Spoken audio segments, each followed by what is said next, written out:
If you don't already know Adam, Adam is on our podcast, Full Dive Gaming. Adam's one of the other hosts that's been with me there from the beginning. Adam is typically a Valve Index user. You've never played with any Quest. I have not. No. Not any Oculus product at all. Oh, wow. Okay, I didn't know that, actually. Yeah, so this is like the entire half of the VR world that I'm just going to experience for the first time here. Y'all ready for this? Okay, awesome. Okay, I gotta say, first thing, the hand tracking is amazing. That is one of the coolest things. So what is this game, Jay? What am I trying out here? So this is Hand Physics Lab. I actually haven't played it that much, but it lets you try all kinds of weird different hand tracking things. I'm through the menus, it's finally letting me play. So let's go to the puzzles. Well, I mean, it really eases you into it. The first level is literally called Press the Button. Okay, it's literally just a table, a single red button that just says push. And let's push it. And I won the level. You know, this might be the easiest game I've ever played. All right, now it's giving me all sorts of buttons. Oh, well, now I had to push all 3 buttons. I gotta say though, like the initial shock of just being able to like not use controllers instead of just using your hand. Like you got 3 apples here and I can actually juggle like in real life. Let's see if I can do it and nope, that did not work. I'm surprised it's shocking because you use a Valve Index. Doesn't that have some kind of like finger track? Can't you do stuff like this on it? It does have finger tracking, but the difference is like, it's literally just my hands. Like that's all I have to do. And so it's kind of this weird thing where it gives you that much more freedom as to just using my own body. And it really plays into that Quest, this idea of like, let's take it anywhere. I gotta say also, on the Quest 2, it looks really good. Yeah. I know I'm kind of spoiled with the Index and everything, but with the Quest 2, being able just to be completely wire-free, it looks real good. There's definitely some ways in which you can tell that it's maybe hand tracking still a little bit in the works. It seemed really smooth until I needed to finger paint.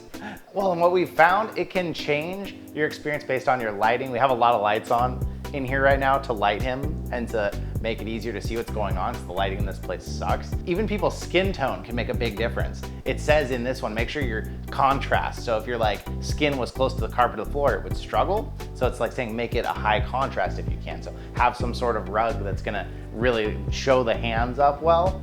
So yeah, it's interesting because it's only using a few cameras to see what he's doing. Yeah, it's really cool how, you know, it can show me touching each of my fingers individually. Like, it's really good. I wonder if I can like hide my hand. Yeah, you see, you can definitely tell it's with the cameras because I can like hide my hand and it just freaks out. So what's having you do now? Well, now I just get this, it's a press the button puzzle, except now the buttons are spinning around in a sphere. Oh, there's this little like skeleton figurine in front of me and I have to like play doll with it and put it into position. And I have to like stretch its arms into position. It's kind of weird. This game's kind of interesting where the fingers that you're moving actually matter a lot. If you wanted to go back to the menu, you hold your thumb and your middle finger together and that's how you activate the menu. And so what fingers you're doing, that the hand tracking itself and all the individual fingers is a really big part of the game. It's really cool. It's amazing that something like this, because people think of the Quest as, you know, this cheap thing. Like, it's amazing that it can still be this impressive due to one little feature that it has versus, you know, what people still think is the best PC headset there is. Oh, don't get me wrong, I'm still missing my Index. Oh yeah. I'm quite impressed by the hand tracking. And this is something that is only really possible on the Quest headsets because of the inside-out tracking. What are you doing now? I'm pushing buttons. You have to push them in a particular order, but using my fingers is kind of finicky, so I'm just like straight hammering them with my whole fist. What kind of wire management do you have at home? Awful wire management. It just hangs down. Yeah, it's just under the floor. And so are you noticing that there's just no wire? How does that feel? It's interesting, especially with the Index. You always feel like that you're wired into the matrix, right? Like there's this huge nozzle that's hooked into the back of your head, I feel like I can just keep spinning and never get it tangled around my feet. Because that's always the fear, right? You can only spin around like a couple of times, and then you have to kind of like do this frog step over your coil of wires on the ground now. You don't get that anymore. Now, how much is this going to compare to like the standard Quest experience rather than your Frankenquest that you have here? Well, really the only thing you're feeling differently is the head strap, which is much more comfortable, and the headphones are giving you better audio. Okay. It's putting it right into your ears. And I will say, like with your setup that you have here, it is rather comfortable. Yeah, that's the key. I didn't turn the fan on because I didn't think of it, but if your face starts to get a little moist, I can turn the fan on and it'll blow air through and keep your face dry and happy. Tell me about the controllers. How do they feel in your hands? I mean, it's sort of a hard comparison because I'm really used to the index controllers at this point. They're comfortable, like the shape of the controller itself as it fits into my hand is really comfortable. I gotta say, with the tracking ring on top, I feel like that my thumbs are constantly, it feels like they're in a cage, right? Where I keep wanting to like move them off to the side and I can't because of the tracking. All right, I really like this song and we're playing on hard.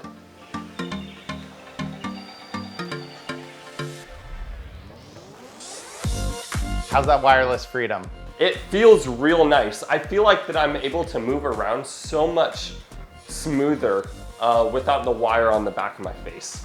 It's definitely a trade-off. There's a lot of freedom and it looks really good, but the game also feels slightly different than what I'm expecting because I'm really used to that index high fidelity, lots of graphics.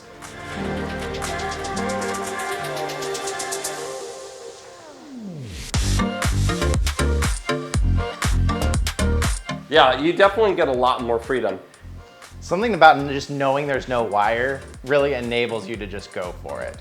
So I guess the verdict would, or the big question everyone would be asking is, you have a Valve Index, is there any reason at its price point to go get a Quest 2 as well? 100% yes. 100% yes. I mean, well, let's put it this way. We are halfway across the country, and I'm still able to play my favorite VR game, one of my favorite VR games.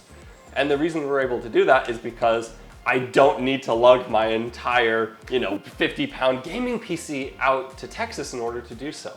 So is there a spot for the Quest 2? 100%. Yeah, it really enables you to just like quickly throw something on and be in. And some people have their PC set up that way, but for a lot of us, it's a process to get into PC VR every time, where with the Quest, you put it on and it's like a switch. 2 seconds later, you're gaming. It's a big difference. So it is really cool. Yeah. Are you gonna get one now? We'll see, but I'm thinking the answer is yes. So what are your last reservations? What's kind of keeping you on the fence? It's gotta be that Facebook. That Facebook, honestly, if it wasn't for Facebook, this would be absolutely no-brainer. Recommend to literally every single person on the market, get a Quest 2. It's just that one Facebook thing, and it's just one thing, but it's not a little thing. Would you pay the $800 to get the non-Facebook one? Have you heard about that? I have not. They said they would sell them not needing Facebook, but they're $800 if you get them that way. Well, hey, I'm glad you got to test it out. It's really awesome. The Quest 2 is cool. Obviously, you have to have a Facebook account though, which is horrible. It's quick VR anywhere on the go, and for a lot of people, it's becoming their main headset. It's actually become the top one on Steam even, by far. Yes. Because it's so cheap and Valve Indexes are so hard to get. Well, hey, thank you so much for hanging out with us today, and we will see you in another reality.